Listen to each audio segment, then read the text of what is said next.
आप सुन रहे हैं एजी एंटरटेनमेंट की धमाकेदार प्रस्तुति।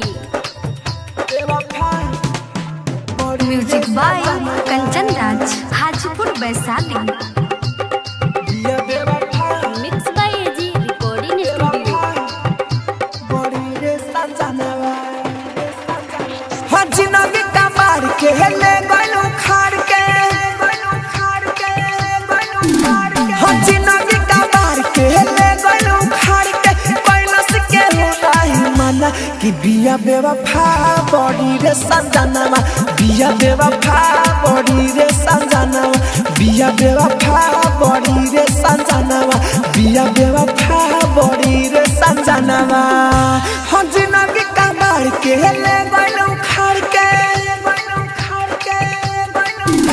हम जिंदगी का मार के ले गइलो खाड़ के, कैलस के हो नहीं माना कि बिया बेवफा बड़ी रे संजनावा, बिया बेवफा बड़ी रे संजनावा। आप सुन रहे हैं एजी एंटरटेनमेंट की धमाकेदार प्रस्तुति। बेवफा बड़ी रे संजनावा, बिया बेवफा बड़ी रे संजनावा। Music by Kanchan Raj, Hajipur Vaishali.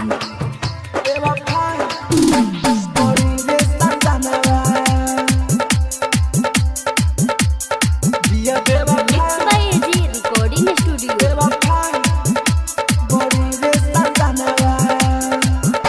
हवानी गरीब बाके दिल के राजा, ओकरे दुआरिया बाजत बंदा बाजा, ओकरे दुआरिया बाजत बंदा बाजा, ओकरे दुआरिया बाजत बंदा बाजा। हवानी गरीब बाके दिल के राजा, ओकरे दुआरिया बाजत बंदा बाजा। हर वतनी भले यादू हम काले, हर वतनी भले यादू हम काले, कहीं मिली ना संदीवाना कि बिया बेवफा बड़ी रे संजनावा, बिया बेवफा बड़ी रे संजनावा, बिया बेवफा बड़ी रे संजनावा, बिया बेवफा बड़ी रे संजनावा। आप सुन रहे हैं एजी एंटरटेनमेंट की धमाकेदार प्रस्तुति।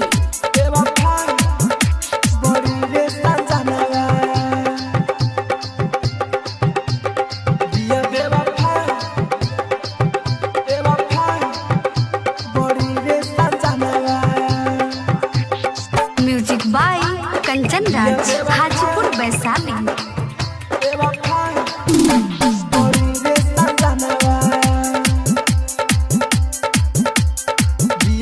Mix by AG recording studio.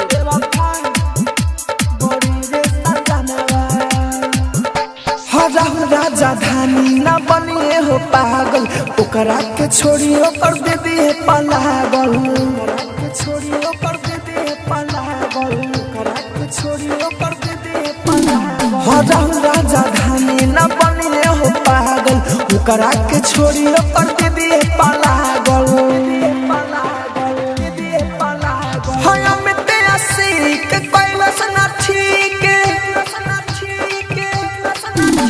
हाय अमित आशिक कैलस ना ठीक, भले दोसरा लूटी खजाना कि बिया बेवफा बड़ी रे संजनावा, बिया बेवफा बड़ी रे संजनावा, बिया बेवफा बड़ी रे संजनावा, बिया बेवफा बड़ी रे संजनावा। स्टूडियो रोशनपुर सपहा।